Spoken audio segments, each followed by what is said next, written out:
কি আছে? ব্যাকরণের প্রথম অধ্যায়টায় আমাদের কি আছে? ধ্বনি আছে। ধ্বনি আছে, তারপরে ধ্বনি পরিবর্তন আছে, তারপরে সন্ধি আছে, তাই তো? যখন আমরা কোনো কথা বলি, সে কোনো বাক্য বলতে পারি, কোনো শব্দ বলতে পারি, যাই বলি না কেন তার সবচেয়ে ক্ষুদ্রতম যে অংশটা সেটা হচ্ছে ধ্বনি। যদি আমরা কোনো বাক্য বলি, বাক্যের মধ্যে কতগুলো শব্দ থাকবে নিশ্চয়ই। এইবারে শব্দটাকে যদি ভাঙি তাহলে শব্দের মধ্যে দেখতে পাবো কতগুলো টুকরো টুকরো অংশ রয়েছে। কখন দেখতে পাবো? উচ্চারণ করার সময়। যেমন যদি আমি বলি রাম, তাহলে দেখো এটা একটু চিন্তা করে দেখো, রাম বলার সময় আমি র উচ্চারণ করছি, আ উচ্চারণ করছি, ম উচ্চারণ করছি। এগুলো আলাদা আলাদাভাবে চিহ্নিত করা সম্ভব, ঠিক আছে? তাহলে কোনো কথা বলার সময় আমাদের বক্তব্যের যে ক্ষুদ্রতম অংশ, যাকে আলাদা আলাদাভাবে চিহ্নিত করা সম্ভব, তাকে আমরা বলি ধ্বনি। কিন্তু আগের দিন যেমনটা বলেছিলাম, ধ্বনি হতে গেলে আমাকে নিজের ইচ্ছায় কথা বলতে হবে, এবং নিজের ইচ্ছায় যে কথাটা বলছি তার যে ক্ষুদ্রতম অংশ সেটা হচ্ছে ধ্বনি। মানে হঠাৎ চমকে গিয়ে বিদ্ঘুটে সব আওয়াজ টাওয়াজ হয় না আমাদের করি, সেগুলো ধ্বনি নয়। ধ্বনি হচ্ছে আমি নিজের ইচ্ছায় কোনো কথা বলবো, সেই কথার যে ক্ষুদ্রতম অংশ, সেই অংশটাকে বলা হচ্ছে ধ্বনি। আর একটু যদি ভালোভাবে এটাকে বোঝার চেষ্টা করি, তাহলে আমাদের শরীরের মধ্যে কতগুলো অংশের নাম আমি বলছি। এক নাম্বার হচ্ছে ফুসফুস,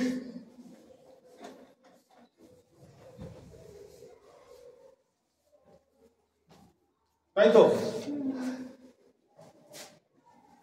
তারপরে উপরের দিকে উঠে আসো,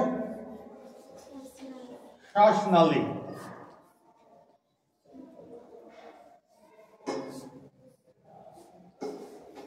তারপর হচ্ছে নাক, কি তাই তো? নাক দিয়ে আমরা বাতাস নিই, শ্বাসনালীর মাধ্যমে সেটা ফুসফুসে যায়। আবার ফুসফুস থেকে যখন আমরা বাতাস ছাড়ি তখন কি হয়? ফুসফুস থেকে শ্বাসনালীর মাধ্যমে বাতাসটা কোথায় আসে? নাকে আসে, নাক দিয়ে বেরিয়ে যায়। তাহলে নিঃশ্বাস নেওয়ার সময় বাইরের বাতাস আমার নাসারন্ধ্র দুটো আছে, দুটো নাসারন্ধ্র দিয়ে তারা শ্বাসনালীর মধ্য দিয়ে ফুসফুসে যাচ্ছে, এবং ফুসফুস সেই বাতাস থেকে অক্সিজেন নিয়ে নিচ্ছে। ফুসফুসে ইতিমধ্যেই কার্বন ডাইঅক্সাইড জমা হয়ে আছে, তো ফুসফুস অক্সিজেনটা নিয়ে কি করছে? সেই বাতাসে কার্বন ডাইঅক্সাইড ছেড়ে দিচ্ছে। কার্বন ডাইঅক্সাইড যুক্ত বাতাস আবার শ্বাসনালী হয়ে ফিরে আসছে, নাক দিয়ে ছেড়ে দেওয়া হচ্ছে। হচ্ছে তো? এবারে ধরো তোমার নাক দুটো বন্ধ করে দিলাম এইভাবে, তুমি বেঁচে থাকবে কি থাকবে না? এই তো এতক্ষণ ধরে আছি, আমি বেঁচে আছি না নেই, আর কতক্ষণ তুমি আমাকে থাকতে বলবে? আমি বেঁচে থাকবো কি থাকবো না? থাকবো। কেন বেঁচে থাকবো? কারণ এই যে শ্বাসনালী থেকে বাতাসটা যে শুধু মুখ দিয়ে, মানে নাক দিয়ে বেরোচ্ছে তাই নয়, আমার মুখ দিয়েও বাতাস বেরোনোর রাস্তা আছে। তাই আমার নাক দুটো যদি একদম ফেভিকুইক দিয়ে চিটিয়ে দাও, আমার কষ্ট হবে ঠিকই, কিন্তু মরবো না। কারণ মুখ দিয়ে আমরা নিঃশ্বাস নিতে পারি, আবার মুখ দিয়ে প্রশ্বাস ছাড়তে না, আমরা প্রশ্বাস গ্রহণ করতে পারি, নিঃশ্বাস ছাড়তে পারি। পারি তো?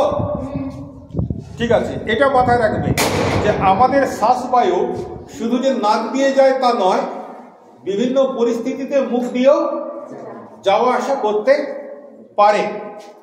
এই জন্য দেখবে রাত্রিরে অনেকের যাদের ঘুমের ঘোরে নাক ডাকে, খুব কাছে গিয়ে ভালো করে লক্ষ্য করে দেখবে যে তার মুখটা কিছুটা ফাঁকা হয়ে গেছে, এবং হাত দিয়ে দেখবে যে তার মুখ দিয়ে বাতাস বেরোচ্ছে।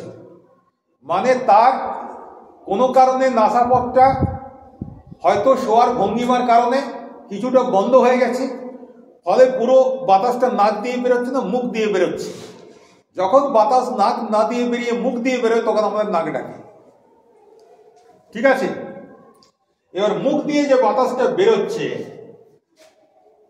এবার ও কোন জায়গা দিয়ে আসছে? প্রথমে একেবারে কণ্ঠমূল। কণ্ঠমূল মানে গোড়ার একেবারে গলার গোড়াটা, এইখানটা, তাই তো? তারপরে ও আসছে মুখ দিয়ে, মুখ দিয়ে বেরোচ্ছে। এইটা আমাদের মুখ, এইদিকে হাঁ আছে। এত বড় হাঁ করে থাকবো না, হাঁটা একটু ছোট করবো, একটু ছোট করা ভালো। আচ্ছা ঠিক আছে, এইবারে তোমরা দেখো এই দুটো কি? ঠোঁট। এইখানে কি আছে? এত বড় বড় করে দেবো?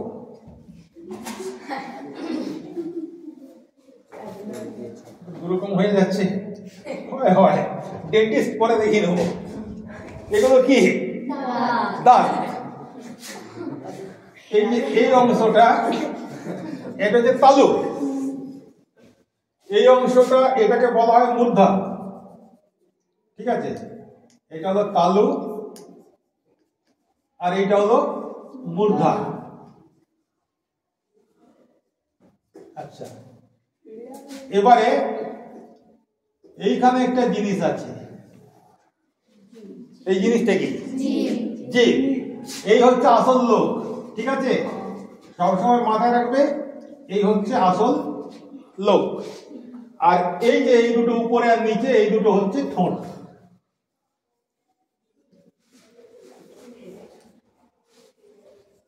উপরেরটাকে বলা হয় ওষ্ঠ, নিচেরটাকে বলা হয় অধর ওষ্ঠ, সংক্ষেপে অধর। ওষ্ঠ এবং অধর। এই জায়গাটায় কণ্ঠমূলটায় ঢোকার আগে এইখানে দেখবে আমাদের তারের মতো দুটো জিনিস থাকে। ঠিক আছে, তাকে বলা হয় তন্ত্রী, স্বরতন্ত্রী। তাহলে এটা হচ্ছে স্বরতন্ত্রী। তন্ত্রী মানে তার।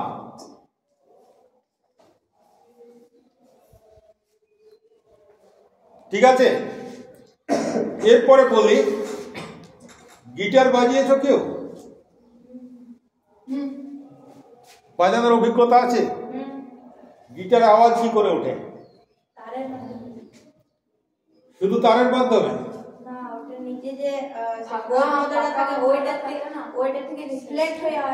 বলি, যখন গিটার কেউ বাজায় দেখবে, তখন গিটারটাকে সে ধরে এইভাবে, বা যারা পেতে ইয়ে করে তারা নামিয়ে রাখে। ডান হাতে তার সেই নখের মতো আংটি থাকে, 2-3খানা। ঠিক আছে, আর বাঁ হাতে একটা পেন্সিল ব্যাটারির মতো জিনিস থাকে। ডান হাতে সে তারটাকে নাড়ায়, তারটাকে নাড়ালে টুং টুং করে আওয়াজ ওঠে।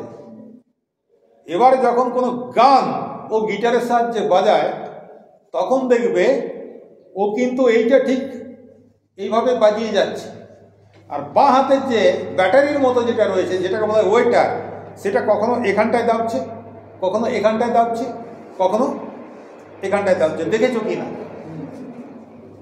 যদি না দেখে থাকো তাহলে ইউটিউবে কোনো গিটার বাজানোর ভিডিও তোমরা দেখে নেবে।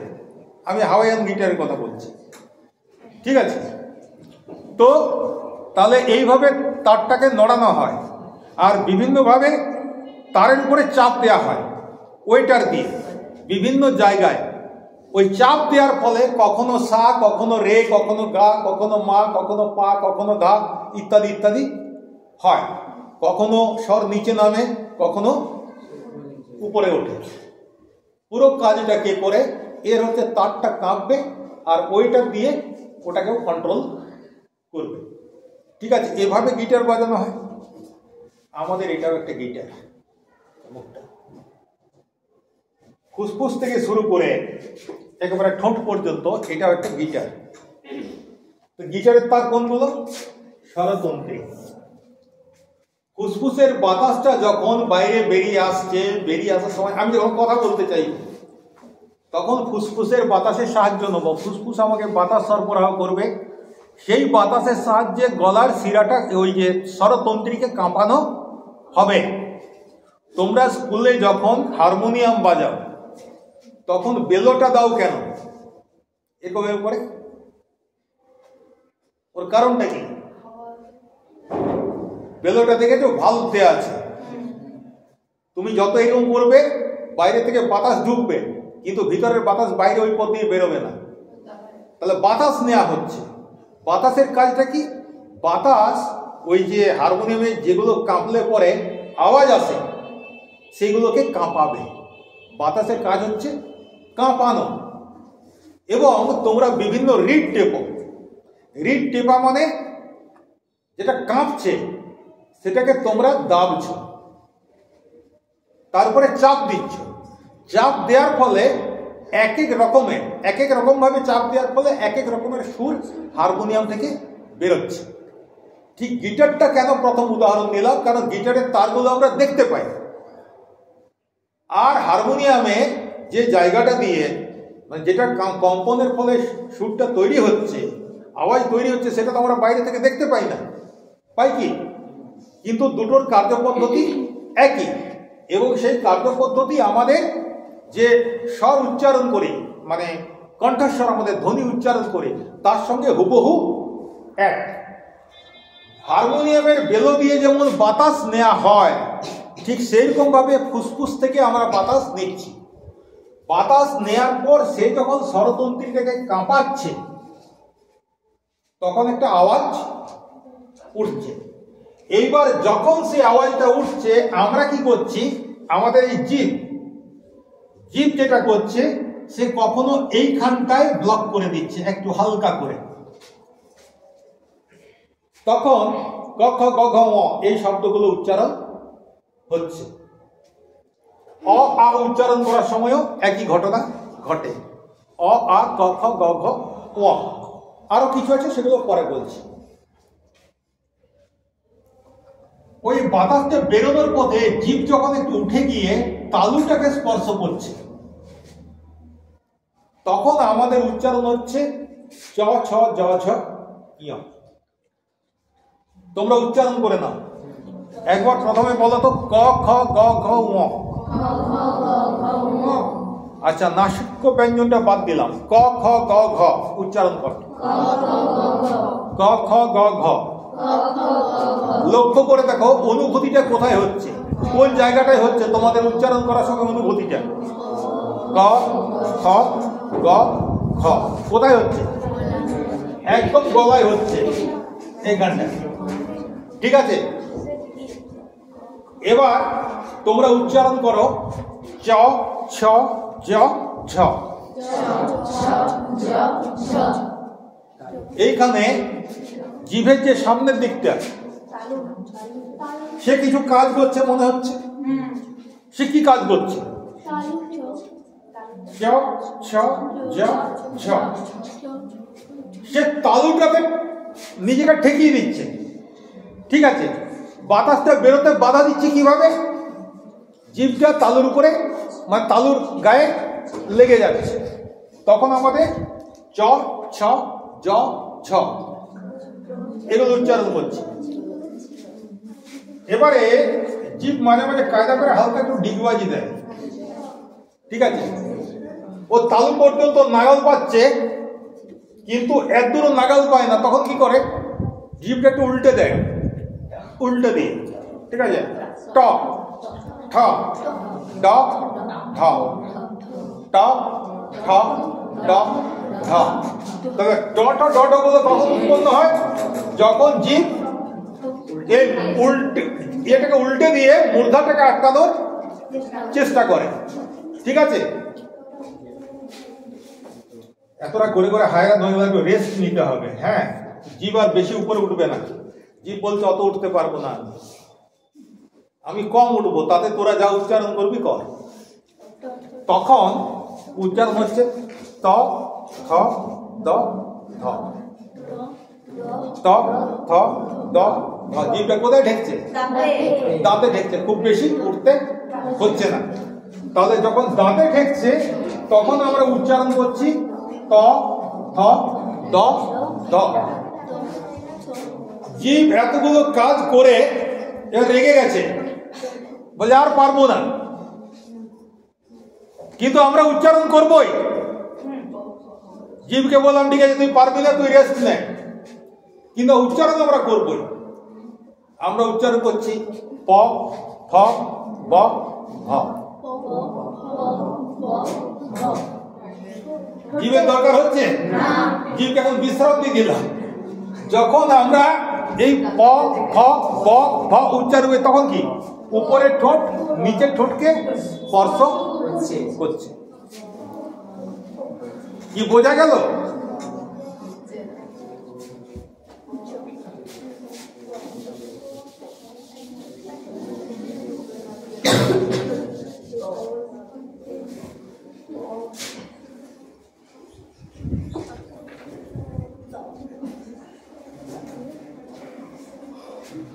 তাহলে আমরা লিখি এবারে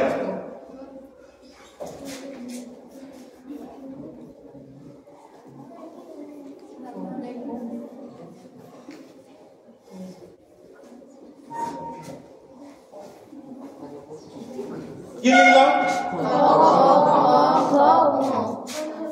এটা কোনখানটায় উচ্চারণ হয়? গলায় উচ্চারণ হয়। ভালো বাংলায় বলতে হবে, ভদ্রলোক আমরা, তাই কণ্ঠ বললাম। ঠিক আছে?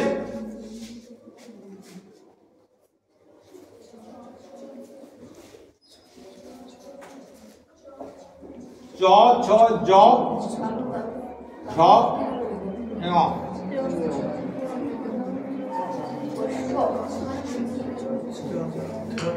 জীব কোথায় স্পর্শ করছে? জীব স্পর্শ করছে তালুকে।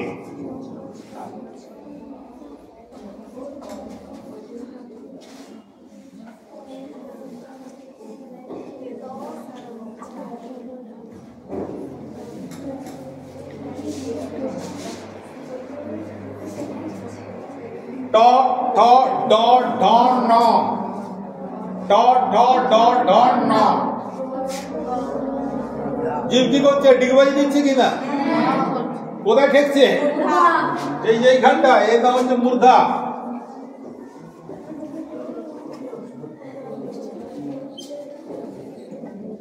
আচ্ছা, এরপর হচ্ছে জীব বিশ্রাম চাইছে অল্প একটুকু, বেশি কাজ করবে না।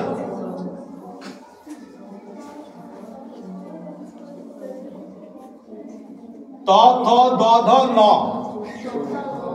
ত থ দ ধ ন। এখানটা জীব কোথায়? জীবটা ঠেকছে গিয়ে দাঁতে। ভদ্র ভাষায় বলি দন্ত।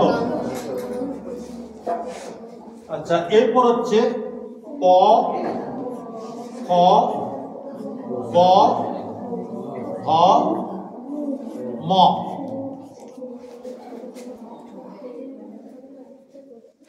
জীবের তো কোনো কাজ নেই, জীব তো শুয়ে পড়েছে। এখানে কাজগুলো কারা করছে? ঠোঁট।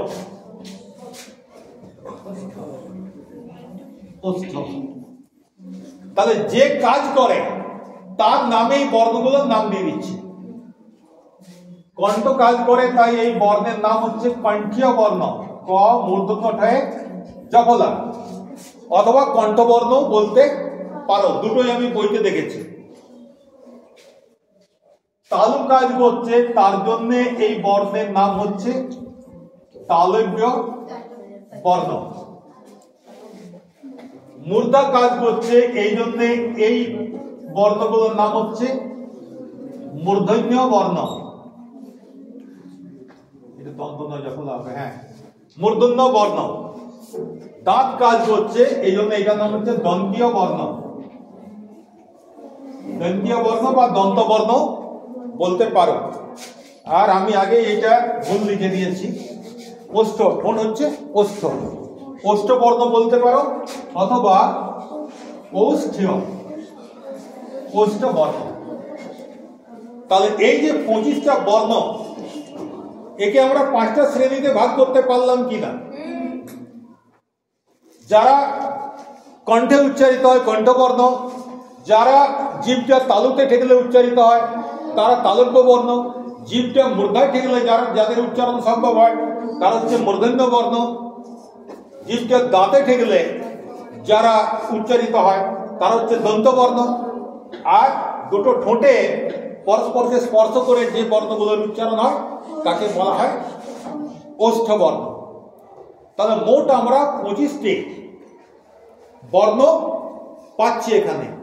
যে 25টি বর্ণ উচ্চারিত হতে গেলে কোথাও না কোথাও স্পর্শ ঘটে, তাই তো? তাই এই 25টি বর্ণকে বলা হয় স্পর্শ বর্ণ। পরিষ্কার হয়েছে? তাহলে স্পর্শ বর্ণ কটি? কোন কোন 25টি?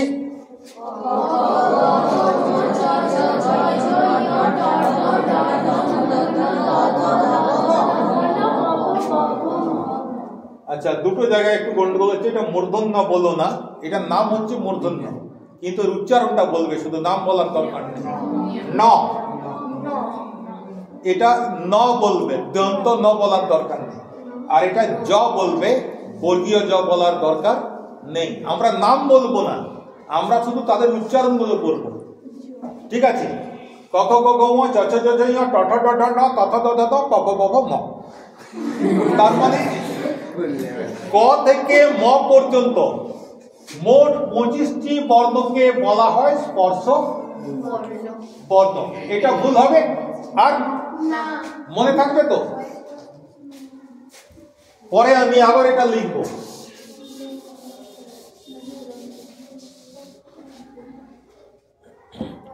আমাদেরকে যখন বর্ণ পরিচয়ে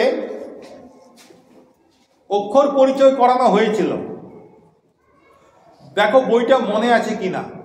প্রথম পাতায় ছিল অ আ ই ই, দ্বিতীয় পাতায় ছিল উ উ রি লি। কারো কারো কেউ কেউ লি পড়নি, ঠিক আছে? তার পরের পাতায় ছিল এ ওই ও ও। তার পরের পাতায় কি ছিল? ক খ গ ঘ ঙ। মানে আগে স্বরবর্ণের বেলায় 4টে করেছিল, যখনই ব্যঞ্জন বর্ণের পাতায় এলাম তখন 5টা করে এলো বর্ণ পরিচয়তে। ক খ গ ঘ ঙ চ ছ জ ঝ ঞ, এইভাবেই তো ছিল। 5টা করেছিল। কেন 5টা করেছিল? এক তো তার কারণ জানতে পারলাম যে এক এক জনের চরিত্র এক এক রকমের। কণ্ঠবর্ণ, তালব্য বর্ণ, মূর্ধন্য বর্ণ, দন্তবর্ণ, ওষ্ঠবর্ণ, এই কারণে ভাগ হতে পারে। আরেকটা কারণ আছে, এরা 5 জন একটা ফ্যামিলি, এদের ফ্যামিলির হেড হচ্ছে ক, মানে উম পর্যন্ত ক ফ্যামিলির সদস্য। তাই এই 5 জনকে একসঙ্গে উচ্চারণ করা হচ্ছে। চ থেকে ইয় পর্যন্ত এরা আরেকটা ফ্যামিলি, যাদের হেড হচ্ছে চ। ট থেকে ন পর্যন্ত আরেকটা ফ্যামিলি, যাদের হেড হচ্ছে ট। ত থেকে ন পর্যন্ত আরেকটা ফ্যামিলি, এদের হেড হচ্ছে ত। আর প থেকে ম পর্যন্ত আরেকটা ফ্যামিলি, যাদের হেড হচ্ছে প। এইবারে তোমরা দেখবে, বাইরে থেকে যদি কোনো লোক তোমাদের গ্রামে আসে কারো কাছে, তো ঘর খোঁজার সময় কার নামটা বলে? তোমার ঘরের যে মালিক, ঘরের যে কর্তা, তার নামটা বলে। অমুক বাবুর বাড়িটা কোথায় জিজ্ঞাসা করে। ঠিক সেই রকম আমাদের এটা হচ্ছে ক বাবুর বাড়ি, এটা হচ্ছে চ বাবুর বাড়ি, এটা ট বাবুর বাড়ি, এটা ত বাবুর বাড়ি, এটা ক বাবুর বাড়ি। এই পাড়ায় মোট 5টি ঘর আছে। আর প্রত্যেকটি ঘরে 5 জন করে মেম্বার আছে। তো এই যে ক বাবুর বাড়ি, এটা ব্যাকরণের ভাষায় বলা হয় ক বর্গ। ক বাবুর বাড়িটাকে ব্যাকরণের ভাষায় বলা হয় ক বর্গ। তাহলে ক বর্গের ধ্বনি সংখ্যা কটি? 5টি। তাহলে এই চ বাবুর বাড়ির কি নাম দেওয়া যেতে পারে? ট বাবুর বাড়ির কি নাম দেওয়া যেতে পারে?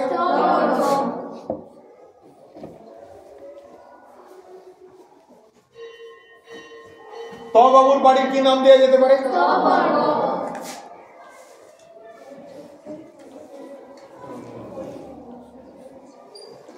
এই বাড়ির কি নাম?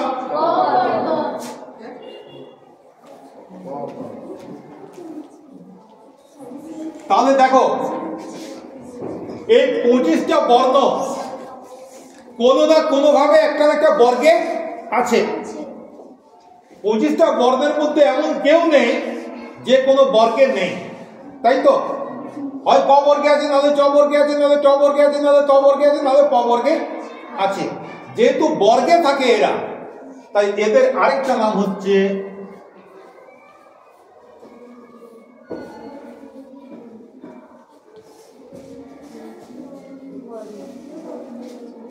তাহলে এই 25টি বর্ণের আগে নাম কি পেয়েছিলাম? এখন আমরা কি জানতে পারলাম?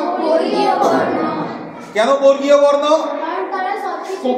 কোনো না কোনো একটা বর্গে আছে, তাই এদের নাম বর্গীয় বর্ণ। আর এইগুলো উচ্চারণ করতে গেলে আমাদের বাকযন্ত্র যে সিস্টেম, তার একটা অংশ আরেকটা অংশকে স্পর্শ করে, স্পর্শ করে বলে তাই এদের নাম হচ্ছে স্পর্শ বর্ণ। এই যে বর্ণ কথাটা বলছি আমি, এটা তোমরা লেখাটা দেখছো বলেই বর্ণ বলছি। যদি না লিখতাম তাহলে ধ্বনি বলতাম, তাই তো? কারণ ধ্বনি মুখে উচ্চারণ করার এবং কানে শোনার, আর বর্ণ দেখার এবং লেখার। অর্থাৎ ধ্বনির লিখিত রূপ হচ্ছে বর্ণ। তবে সাধারণভাবে আমরা অনেক সময় ধ্বনি বোঝাতে বর্ণ বা বর্ণ বোঝাতে ধ্বনি এরকম ওলট পালট করে থাকি, এতে খুব একটা দোষ নেই। কিন্তু যখন তোমাকে ধ্বনির সংজ্ঞা লিখতে দেবে তখন উচ্চারণের কথাটাই তোমাকে লিখতে হবে, এবং বর্ণের সংজ্ঞা যখন লিখতে দেবে তখন তোমাকে সহজ কথায় বলতে হবে ধ্বনির লিখিত রূপ হলো বর্ণ। বোঝা গেছে? কোনো সমস্যা আছে? কারো কিছু কোথাও বুঝতে অসুবিধা হয়েছে? তাহলে তোমরা ঘরে ওই ক থেকে ম পর্যন্ত যখনই সময় পাবে একবার করে উচ্চারণ করবে, আর দেখবে যে তোমাদের জিভের কোন জায়গাটা বা বাকযন্ত্র কিভাবে কাজ করছে। ঠিক আছে?